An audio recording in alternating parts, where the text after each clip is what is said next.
नमस्कार दोस्तों, मैं हूं doctor Sudhanshu Pateria, homeopathic physician, neurotherapist और नेचुरोपैथी कंसल्टेंट। कैसे हैं दोस्तों आप? आशा करता हूं आप लोग स्वस्थ होंगे, बढ़िया होंगे। दोस्तों, आज मैं आपसे चर्चा करना चाहता हूं। बारिश की शुरुआत हो गई है। भयानक गर्मी और तपिश से हम लोग धीरे धीरे मुक्त हो रहे हैं और झमाझम बारिश का हम लोग स्वागत करने के लिए आतुर हैं। कहीं कहीं जो है बारिश शुरू भी हो चुकी है और अच्छी बारिश शुरू हो गई है। कहीं कहीं थोड़ी थोड़ी वर्षा होना चालू हो रही है। अच्छी बात है, एक सुखद खबर है। हम लोग को गर्मी से राहत मिल रही है और काफ़ी प्रसन्नता हो रही है। प्रकृति में भी, इस प्रकृति के सौंदर्य में भी चार चांद लगने का समय आ गया है। तो दोस्तों, सभी तरह से ये एक अच्छा संकेत है हमारे लिए कि बारिश शुरू हो गई है और बारिश हमारे लिए बहुत ज़रूरी भी है। दोस्तों, पानी के बिना हमारा जीवन संभव नहीं है। जल हमारे लिए बहुत ज़रूरी है, बहुत आवश्यक है। जल के बिना हमारा जीवन की कल्पना करना हमारे लिए बहुत मुश्किल है और संभव ही नहीं है। तो दोस्तों, हम यही कामना करते हैं कि हर जगह बारिश होए, बहुत अच्छी बारिश होए। बारिश हमारे लिए वरदान है। लेकिन क्या हम जानते हैं दोस्तों, कभी कभी अति वर्षा हमारे लिए एक श्राप के रूप में भी साबित होती है, हमारे लिए नुकसानदायक सिद्ध होती है। अति वर्षा से हमें कई प्रकार के नुकसान होते हैं, जनहानि होती है, धन हानि होती है। इन सब हानि और परेशानियों का हम लोग को सामना करना पड़ता है और अति वर्षा होने से, बारिश होने से, बाढ़ आदि आने से हम मानवीय जीवन भी खतरे में पड़ जाता है और हम लोगों को अनेक प्रकार की समस्याओं से दो चार होना पड़ता है। तो दोस्तों, समस्याएं तो जीवन में आती जाती रहती हैं। सभी मौसम हमारे लिए ज़रूरी है। गर्मी भी ज़रूरी है, बारिश भी ज़रूरी है, ठंड भी ज़रूरी है, सब ज़रूरी है। लेकिन दोस्तों, इन सब मौसमों का आनंद उठाते हुए, इन सब से लाभ लेते हुए हमें इनसे सावधानियां रखना भी ज़रूरी है। तो आज मैं आपसे चर्चा करना चाह रहा हूं कि वर्षा का मौसम शुरू हो चुका है। वर्षा के मौसम में हमको किस प्रकार की सावधानियां रखकर जीवन निकालना है ताकि हम सावधानी के साथ रह सकें और अपना जीवन, अपने परिवार को सुरक्षित रखते हुए बारिश के मौसम का लुत्फ़ उठा सकें, उसका आनंद उठा सकें, उसका प्रकृति के दिए हुए वरदान कर हम पूरी तरह से उसका उपयोग कर सकें। तो उसके लिए हमें किन सावधानियों के साथ अपना जीवन यापन करना है, उस विषय में आपसे बात करना चाहता हूँ। दोस्तों, जैसे अत्यधिक वर्षा होने लगती है, नदी नाले सब उफान पर आ जाते हैं, नदियों में बाढ़ आ जाती है और हम देखते हैं कि हमारे शहर के आसपास, हमारे गांव या कस्बे के आसपास के जो पुल वगैरह होते हैं, जो ब्रिज होते हैं, जो नाले वगैरह रहते हैं, बह जाते हैं, वो काफ़ी उफान पे रहते हैं नाले वगैरह, और उनके ऊपर से जो है पानी बहता रहता है। कई बार आप देखते होंगे कि गेट खुल जाते हैं और जो छोटे छोटे नाले वगैरह रहते हैं वो सब उफान पे आ जाते हैं और ब्रिज के ऊपर से, नाले के ऊपर से जो है पानी बहकर निकलने लगता है और बहुत से लोग जो है बहते हुए नाले को पार करने की कोशिश करते हैं। आप देखते हैं कई हम वीडियोस भी देखते रहते हैं, न्यूज़पेपर्स में भी पढ़ते रहते हैं, टीवी में न्यूज़ में भी देखते हैं कि कोई व्यक्ति जो है बाइक चला रहा था और बहते हुए रपटे को, जिसको आम भाषा में रपटा बोलते हैं, और जो नाले का, नदियों का पानी छोड़ा जाता है, वो बह रहा होता है, वो उसको पार करने की कोशिश करता है और आगे जाकर जो है वो तेज़ बहाव में उसका संतुलन बिगड़ जाता है और वो बहते हुए पानी में बह जाता है। इस तरह की घटनाएँ अक्सर होती रहती हैं और आजकल कुछ ज़्यादा ही देखने में आ रही हैं। इसका कारण यह रहता है कि लोग प्रयास करते हैं अति उत्साह में आके, जो नई उम्र के बच्चे होते हैं, हमारी यंग जनरेशन होती है, युवा वर्ग होता है, वो इस तरह की गलतियां अक्सर अति उत्साह में आके या फिर दोस्तों के बहकावे में आकर, कहने में आके, या फिर आपसी मजाक में चैलेंज हो जाता है कि चल हम तेरे को चैलेंज करते हैं, तो इसको क्रॉस करके दिखा दे, मान जाएंगे। इस तरह की बातें हंसी मजाक में ही दोस्तों हम लोग अति विश्वास में, अति आत्मविश्वास में आ जाते हैं और इस तरह की घटना हो जाती हैं। तो इस तरह की गलतियां करने से बचें। कभी भी बहते हुए नदी नालों को, ब्रिज को पार करने से बचें। अगर मना किया गया है, स्थानीय प्रशासन ने अगर हमको रोका है कि उसको पार नहीं करना है, वहाँ पे जाना नहीं है, तो हमें खुद अपनी जागरूकता रखना है। हमें खुद भी उसको क्रॉस करने की कोशिश नहीं करना है। और अगर कोई दूसरा व्यक्ति को क्रॉस करने का प्रयास कर रहा है या बहते हुए पानी में से अपनी गाड़ी, बाइक या अपनी कार लेके जाने का प्रयास कर रहा है, तो हमें उसको रोकना है, मना करना है। ये जागरूकता बहुत ज़रूरी है दोस्तों।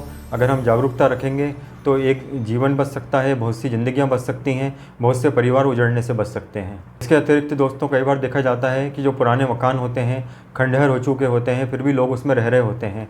कई किसी किसी के पुश्तैनी मकान हुआ करते हैं जिनमें मेंटेनेंस नहीं हो पाता है समय समय पर, ऐसे मकान हो जाते हैं। कई पुराने 50-50, 100-100 साल पुराने मकान होते हैं, उसमें कई कई परिवार रह रहे होते हैं। तो अक्सर देखने में आता है कि बारिश का पानी जब तेज़ अति वर्षा होती है, कई कई दिनों तक लगातार मूसलाधार बारिश होती रहती है, तो वो मकानों में सीलन बैठ जाती है, उसकी छत में पानी भर चुका होता है, दीवारों में पानी भर चुका होता है, और ऐसे समय पे जो है उन मकानों का गिरना जो है काफ़ी ज़्यादा संभव हो जाता है, और ऐसे मकान जो है अक्सर गिर जाया करते हैं, और उसमें दबकर जो है काफ़ी लोग घायल हो जाते हैं, कई सारी मृत्यु हो जाती है। इस तरह की घटना भी अक्सर हम पढ़ते रहते हैं। तो उस विषय में मैं ये आपको जानकारी देना चाहूँगा दोस्तों, आपसे निवेदन करना चाहूँगा कि ऐसे मकानों में अगर आप लोग रह रहे हैं और आपको लग रहा है कि आपका मकान बहुत पुराना हो चुका है, उसमें दरारें पड़ चुकी हैं, उसका प्लास्टर गिर रहा है, इस तरह के जो मकान है जगह जगह से सीमेंट गिर रही है, और उसका बने हुए काफ़ी लंबा समय बीत चुका है, उन मकानों का निर्माण हुए काफ़ी साल हो चुके हैं, तो कुछ समय के लिए जब तक बारिश का टाइम चल रहा है, क्योंकि उसमें दीवारों में सब जगह सीलन भरी हुई रहती है, छत पे भी पानी के सीलन के कारण काफ़ी वेट ज़्यादा हो जाता है छत का, और मकान के पिलर्स पे जो है काफ़ी वजन आने लगता है। ऐसे में मकान के गिरने की संभावना बढ़ जाती है। तो हमें ये चाहिए कि ऐसे मकान कुछ दिनों के लिए, जब तक बारिश का सीज़न चल रहा है, कहीं हम आसपास कभी रिश्तेदार के घर में, किसी मोहल्ले पड़ोस के घर में, कहीं पे थोड़े दिनों के लिए कहीं दूसरी जगह शिफ्ट हो जाएं, उन मकानों को छोड़ दें, क्योंकि ऐसे समय ही खतरे ज़्यादा होते हैं और मकान गिर जाते हैं। बारिश के मौसम में ये घटनाएँ ज़्यादा होती हैं। इसके साथ साथ दोस्तों एक खतरा ये भी होता है बारिश के मौसम में, कई बार हम लोग जैसे 2 व्हीलर से जा रहे होते हैं, रास्ते में जाते जाते अचानक पानी आने लगता है, तेज़ बारिश होने लगती है, बिजली चमकने लगती है, बादल गरजने लगते हैं, हम लॉन्ग रूट पे गाड़ी चला रहे होते हैं, कभी कभी 2 व्हीलर चला रहे होते हैं, ऐसे समय में हमें बचने का कोई साधन नहीं दिखता है, तो हम लोग अक्सर पेड़ के नीचे जाकर खड़े हो जाया करते हैं। दोस्तों ये बहुत ख़तरनाक चीज़ है। कभी भी जब भी तेज़ बारिश आ रही हो, तेज़ पानी गिर रहा हो, बादल गरज रहे हो, बिजली चमक रही हो, कभी भी पेड़ के नीचे कहीं खड़े नहीं होना चाहिए। पेड़ के नीचे खड़े होने से दोस्तों एक इलेक्ट्रोमैग्नेटिक फील्ड तैयार हो जाती है, और आसमान की जो बिजली चमकती है, तेज़ कड़कड़ाहट के साथ जो बिजली चमकती है, जो आसमानी बिजली कहलाती है, वो बिजली जो है ऊंची चीज़ों पे, ऊंचे गीले वृक्ष पेड़ों पे जो है जल्दी उनके संपर्क में आती है, और एक इलेक्ट्रोमैग्नेटिक फील्ड बनने के कारण वो बिजली हमारे ऊपर गिरने का ज़्यादा खतरा बन जाता है, और लोगों पर गिरती भी है। तो ये आकाशीय बिजली से बचने के लिए हमको अक्सर जब पानी बरस रहा हो, गीले पेड़ हों, ऐसे पेड़ वगैरह के नीचे बिल्कुल खड़े नहीं होना चाहिए, या कोई ऊंचे टावर वगैरह हों जहाँ पे वायरलेस वगैरह ऊंचे टावर हों, ऐसे स्थान पर भी हमको कभी भी खड़े नहीं होना चाहिए जब भी बिजली चमक रही हो। हमें कोई भी आसपास अच्छा सुरक्षित स्थान देख लेना चाहिए, किसी का मकान हो, किसी का घर हो, किसी की दुकान हो, जहाँ सुरक्षित जगह हो, और कोई भी इतनी मानवता तो इतनी ह्यूमैनिटी हर इंसान में है, कोई हमको मना नहीं करेगा। अगर तेज़ बारिश में हम कोई अच्छा स्थान ढूंढ लेते हैं जहाँ पे हम थोड़ी देर के लिए रुक सकते हैं, तो एक सुरक्षित जगह देखकर ही हमें वहाँ पे रुकना चाहिए, क्योंकि या फिर खुला मैदान हो तो खुले मैदान में जाके भी हम खड़े हो सकते हैं, लेकिन कभी भी कोई पेड़ के नीचे या ऊंचे जो पोल वगैरह होते हैं, टावर होते हैं, इस तरह की चीज़ के पास हमें जाके भी खड़े नहीं होना चाहिए। इसमें हम बिजली की चपेट में आने का खतरा ज़्यादा रहता है।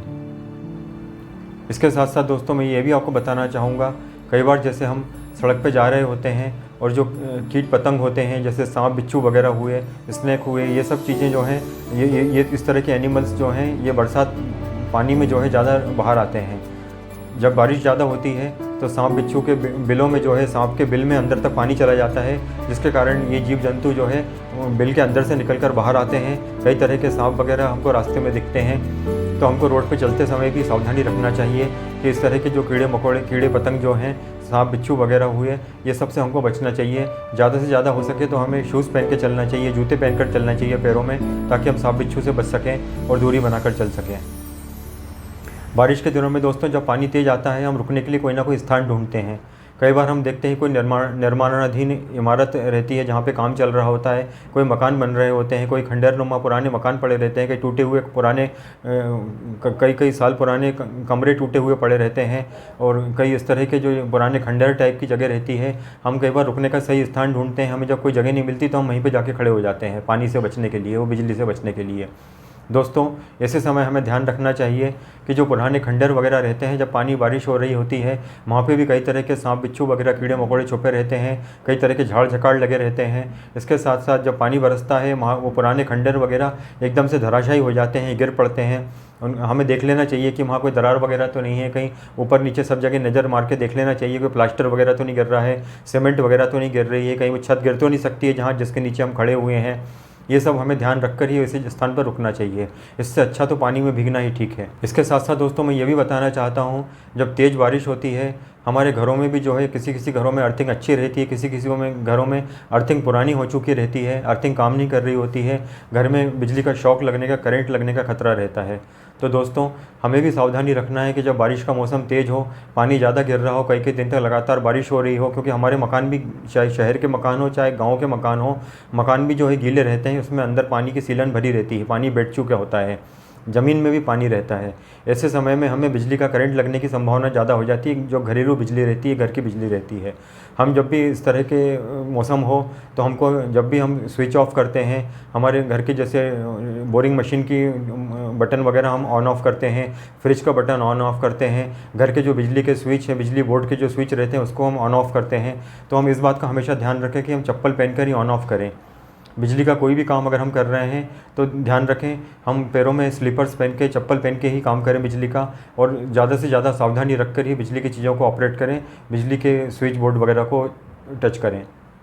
हम अपने बच्चों को भी ये शिक्षा दें कि बेटा, अगर मोटर बंद करने जाओ, मशीन को ऑफ़ करने जाओ, ऑन करने जाओ, या कोई भी स्विच बोर्ड आपको छू रहे हो, बिजली का कोई काम कर रहे हो, तो पैरों में चप्पल ज़रूर पहन के रखें, स्लीपर पहन के रखें। दोस्तों, ये छोटी छोटी बहुत सारी जानकारियां हैं। कई बार जैसे गेट खुलते हैं, हम सुनते हैं कि बाढ़ आ गई, नदी में पूर आ गई है, डैम के गेट खोल दिए गए हैं, अचानक से डैम के गेट खोले जाते हैं, हम लोगों को पता भी नहीं रहता है। कई बार रात में जब डैम में पानी ज़्यादा भर चुका होता है, तो हम सुनने में आता है कि 3 गेट खुल गए, 4 गेट खुल गए, कभी कभी सुनने में आता है कि पूरे 7 गेट खोल दिए गए हैं, 10 गेट खोल दिए गए हैं। और पानी एकदम से जब छोड़ा जाता है दोस्तों, तो वो पानी बहकर दूर दूर तक, कई गाँव कस्बों से होते हुए दूर दूर तक जाके नदियों में मिलता है, और नदियों से होते हुए समुद्र तक जाता है। तो दोस्तों, जब ओवरफ्लो हो जाता है और जो गेट खोले जाते हैं, अक्सर हमें पता नहीं रहता है, जो पुराने नालों के बहने के स्थान रहते हैं, पानी के बहने के स्थान रहते हैं, वहाँ पे अक्सर वहाँ चट्टानें वगैरह रहती हैं, प्राकृतिक स्थल अच्छा रहता है। कई बार हम इसी जगहों पे चले जाते हैं, फैमिली के संग घूमने फिरने जाते हैं, वहाँ पे हम लोग सेल्फी बनाने लगते हैं। नीचे जो पानी बहने का जो जगह बनी रहती है, जो स्थान रहता है, वो उस स्थान पर भी हम जाकर खड़े होकर सेल्फी लेते हैं, चट्टानों के पास बैठ जाते हैं। तो दोस्तों, ऐसी गलती कभी ना करें। हमें पता भी नहीं रहता है कि उस रास्ते से जो पानी होकर गुजरता था, कभी वहाँ जाके जहाँ मिल रहा है, वहाँ से कभी गेट खुल दिए जाते हैं अचानक से, और पूरा का पूरा पानी का सैलाब वहाँ से बहता हुआ आता है और हमको बहा कर ले जा सकता है। ऐसी कई घटनाएं भी घट चुकी हैं, जहाँ पे कभी पानी बहकर गया नहीं था, लेकिन पानी बहकर जाने का एक स्थान, रास्ता बना हुआ था पूरा सीधा का सीधा। वहाँ कई चट्टानें थी, प्राकृतिक मनोरम दृश्य था वहाँ का। कई फैमिलीज़ वहाँ पर पिकनिक मनाने गई हुई थी, लोग वहाँ पर पिकनिक मना रहे थे, अचानक से दूर कहीं जाकर गेट खोले गए और वहाँ से बहता हुआ पूरा का पूरा पानी का सैलाब आया और उन लोग को बहा कर ले गया। ऐसी घटनाएँ बहुत हुई हैं। तो अक्सर दोस्तों, ऐसी जगहों पर हमको जाने से बचना चाहिए बारिश के मौसम में। हाँ, अगर हमको एंजॉय करना है, मौसम का मज़ा लेना है, तो हम थोड़ी दूरी बनाकर भी वहाँ पर भी अपने सेल्फी, फ़ोटोज़ वगैरह, वीडियोज़ खींच सकते हैं, बना सकते हैं, लेकिन उस जगह पर ना उतरे जहाँ से पानी बहने का या बहता हुआ रास्ता है या पानी निकलने का रास्ता है। इसके साथ साथ दोस्तों, हमको बारिश के मौसम में खान पान का भी बहुत ध्यान रखना है। बारिश के मौसम में अक्सर जो है खान पान की बीमारियाँ ज़्यादा होती हैं। कई प्रकार के amoebic dysentery, diarrhoea, loose motion, cholera आदि बीमारियां ज़्यादा फैलती हैं। तो बारिश के मौसम में दोस्तों, हमें खान पान पर विशेष ध्यान देना चाहिए। हमें ताज़ी फ्रेश सब्जियां इस्तेमाल करना चाहिए। ज़्यादा गली हुई सड़ी हुई सब्जियां ना घर में रखना चाहिए, ना ही हमें फ्रिज में रखना चाहिए, ना ही उस तरह की सब्जियां खाना चाहिए। तो दोस्तों, ये ध्यान रखना है। इसके साथ साथ हमको ये भी ध्यान रखना है कि किसी भी प्रकार की इन्फेक्शियस चीज़ें जो हैं वो ज़्यादा समय तक रख के ना खाएँ, बैक्टीरिया वायरस से बच के रहें। और जो डायरिया डिसेंट्री होने वाले जैसे फल होते हैं कई प्रकार के, जिनसे डायरिया डिसेंट्री होने के ज़्यादा चांसेस रहते हैं, गले हुए सड़े हुए केले होते हैं, और कई प्रकार के फल फ्रूट्स ऐसे होते हैं जो बारिश के दिनों में बहुत जल्दी हमें नुकसान करते हैं, जिनसे इन्फेक्शन होने का खतरा रहता है। तो हमें ज़्यादा से ज़्यादा फ्रेश फ्रूट्स वगैरह, वेजिटेबल्स वगैरह इस्तेमाल करने की कोशिश करना चाहिए। बारिश के समय अपने टाइम टेबल का भी ध्यान रखें, अपने खान पान का ध्यान रखें और अच्छा खाएं और ताज़ा और फ्रेश भोजन करने की कोशिश करें, ताकि हम स्वस्थ रह सकें, हमारा पेट स्वस्थ रह सके। इसके साथ साथ दोस्तों हम लोग कई बार क्या होता है, कोई नदी नालों के किनारे पे खड़े हो जाते हैं, तालाब के किनारे खड़े हो जाते हैं, वहाँ पर खड़े होकर हम सेल्फी बना रहे होते हैं या फिर बहते हुए पानी का आनंद ले रहे होते हैं अपने परिवार के साथ में खड़े होकर। लेकिन हमको दोस्तों मालूम नहीं रहता है कि जिस स्थान पर जिस चट्टान के ऊपर हम खड़े हुए हैं वो चट्टान भीतर से पोली हो चुकी रहती है। उसका कारण ये रहता है क्योंकि पानी का जो बहाव होता है वो बहाव के कारण पानी का कटाव होता जाता है। ऊपर से दोस्तों चट्टान रहती है, पूरी पत्थर रहता है पूरा, नीचे से पानी बहते बहते बहते बहते सालों के बाद पानी का कई वर्षों में पानी का कटाव हो जाता है और वो नीचे का स्थान पूरा पोला हो चुका होता है। हम लोग जब घूमने फिरने जाते हैं चट्टानों के ऊपर खड़े होते हैं और अति वजन के कारण वो पत्थर या चट्टान कभी कभी धंस जाती है और हम बहते हुए पानी में गिर सकते हैं। ये घटनाएँ अक्सर होती हैं दोस्तों। तो कभी भी जाएं तो नदी नाले के किनारे ना खड़े होएं, तालाब के किनारे ना खड़े होएं। हमको पता नहीं कि जिस पत्थर पे बिल्कुल किनारे पे जिस पत्थर पे जिस स्थान पे हम खड़े हैं वो प्राकृतिक कटाव के कारण पानी से कटते कटते कटते कटते कई अंदर तक, कई गहराई तक जो है वो पत्थर कट चुका होता है और ज़मीन पोली हो चुकी होती है। और जब हम लोग इकट्ठे लोग जाके वहाँ समूह के में, ग्रुप के रूप में या 2 4 5 लोग भी खड़े हो जाते हैं तो वजन के कारण वहाँ की ज़मीन धंस जाती है और बहते हुए पानी में दोस्तों हम लोग बह सकते हैं और कई ज़िंदगियाँ ख़त्म हो सकती हैं। बारिश के मौसम में इन सभी सावधानियों का बहुत ध्यान रखना है दोस्तों हमको। तो दोस्तों आज तो मैंने आपसे यही कुछ सावधानियां रखते हुए जीवन जीने के लिए बात करी। हम लोग बारिश का आनंद लें, बारिश हमारे लिए बहुत ज़रूरी है, प्रकृति का वरदान है, ये परमात्मा का, परमेश्वर का वरदान है हमारे लिए, हम इसका स्वागत करते हैं दोस्तों। लेकिन ये छोटी छोटी जो सावधानियां हैं, इन सावधानियों को ध्यान में रखते हुए अपना जीवन हम बचाते हुए, अपने परिवार का जीवन बचाते हुए, अपने मित्र लोगों का, सबका, अपने सहयोगी समाज के लोगों का, परिवार के लोगों का जीवन सुरक्षित रखने का प्रयास करें। ये छोटी छोटी जानकारियाँ हैं जो हम जानते हैं, सुनते हैं दोस्तों, लेकिन अक्सर जो है इन छोटी छोटी चीज़ों को हम नज़रअंदाज कर देते हैं और घटनाएं हमारे परिवार में, हमारे समाज में, हमारे देश में हमारे सुनने में आती रहती हैं और बहुत आम बातें हैं, लेकिन दोस्तों कई बार नज़रअंदाज हो जाती हैं या हम लोग जानते हुए भी भूल कर बैठते हैं, गलतियां कर बैठते हैं, ध्यान नहीं दे पाते हैं। तो इसलिए मैंने थोड़ी कुछ छोटी छोटी चीज़ें आप लोगों से शेयर करी, एक रिपीटेशन कर लिया है। मेरी इन सारी बातों को आप लोग ध्यान में रखिए।